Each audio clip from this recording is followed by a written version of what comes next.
Now, I don't know about you guys, but the disaster artist known as Kathleen Kennedy really seems to be getting very defensive and very concerned and frightened about her time over at Lucasfilm ever since noticing the large backlash against Indy 5, The Dial of Destiny, as well as the most recent box office projections for this movie being sharply lower than Disney ever even anticipated.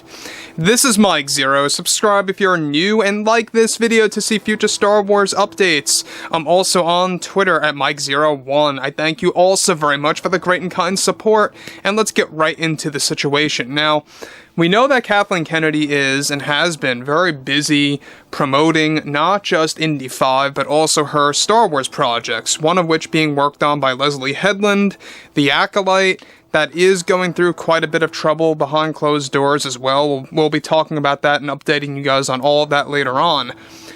But when we go ahead and look at everything that's been going on with the Star Wars universe, as well as the Indy universe, that is going to have a sequel to Indy 5, that's what Kathleen Kennedy is saying, that's what she's betting on to really propel into theaters or on Disney Plus as a show.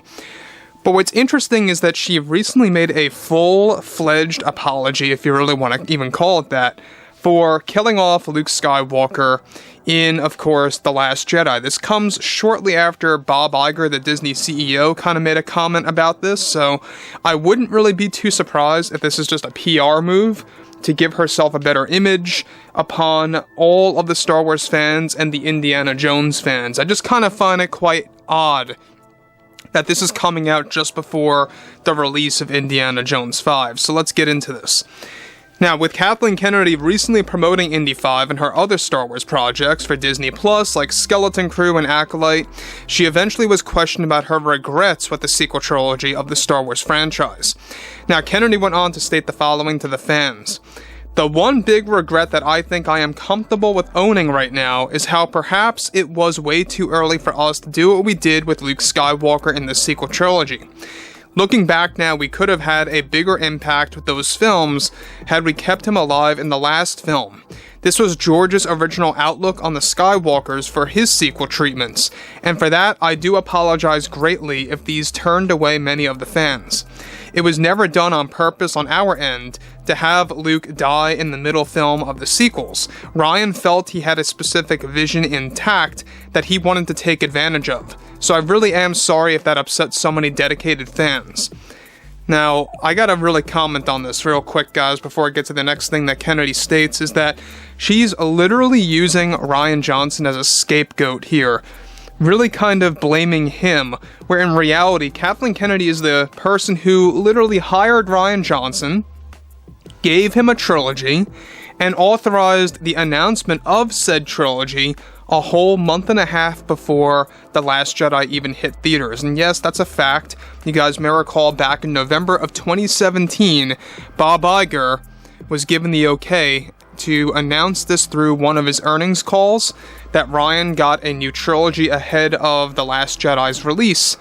And the reasoning behind that is that really kind of led a lot of fans to believe that Disney was so confident in Rian Johnson that The Last Jedi must be some amazing masterpiece. You guys may very well remember that day of the earnings call. It really convinced a lot of fans that Rian was like the guy that was going to transform Star Wars into something spectacular.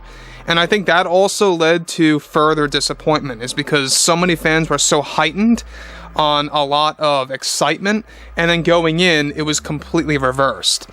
But moving to the next thing here, Kathleen Kennedy continues by stating this, alright? But Rian felt it was Luke's time to end in those films, or in that film, and that he wanted to create an open window for Rey to shine in the last one. We were fully aware that Mark did not approve of any of this, and it was very difficult for him to keep such a secret for Luke 2.5 years. It was rough on him too, and we also apologize if it took a toll on some of the cast, trying to deal with such a controversial decision in secret at the time for the middle film of the sequels. We could have, perhaps, handled that decision a bit better for our audience, and I ask for everyone to understand where we were coming from. Well, let me just say one thing about Kathleen Kennedy here, is that the fans would have never understood this, because you're stripping down and annihilating a fan favorite character in pop culture history. This is like dismantling Superman or Batman or any of those well-established characters in pop culture in the worst way possible that you could even imagine. That's why so many fans have really just no remorse over what Kathleen Kennedy did, what she approved for Rian Johnson to do, and for what specifically Rian did with the overall structure of The Last Jedi, who, by the way, I've mentioned this many times, he literally took the ending of Escape from LA and put it into The Last Jedi, and we brought this up just yesterday. Go ahead and look up Escape from LA versus The Last Jedi. You'll know exactly what I'm talking about to get some context. And if I really have to be blunt, I really feel like his murder mystery universe, the Knives Out movies, are kind of like Clue in a way, but moving on to the next big thing here. She goes on to elaborate further. On top of that, and that is different than Indiana Jones as a franchise, where we can handle things differently, that's more relaxed and has more leeway and holds more freedom, since the fandom is far smaller than Star Wars. So that basically is what she's saying, that is allowing her to get away with more harsh decisions on the Indiana Jones franchise because she views the fandom as smaller.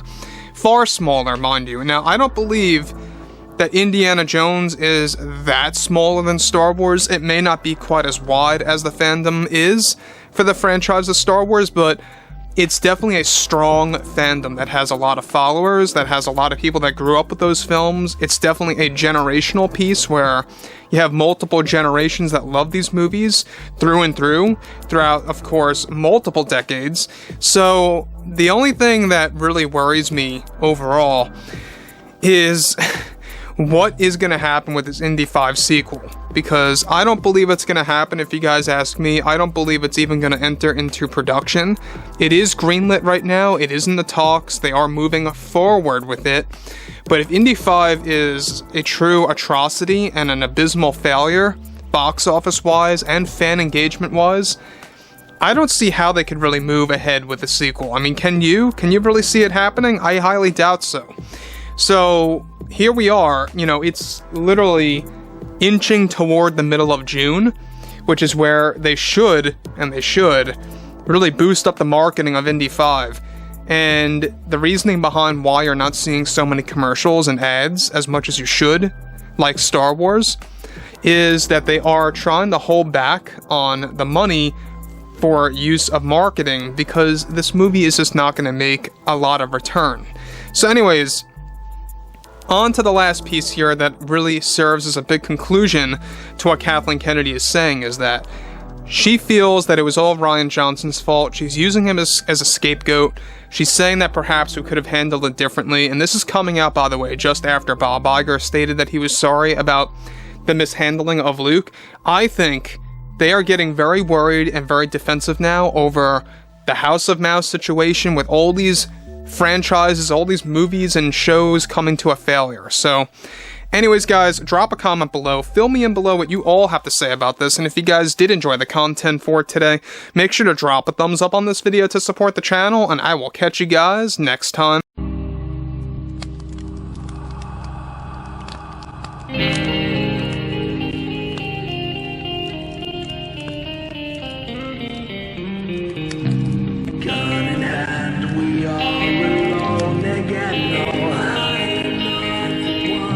From night to morning.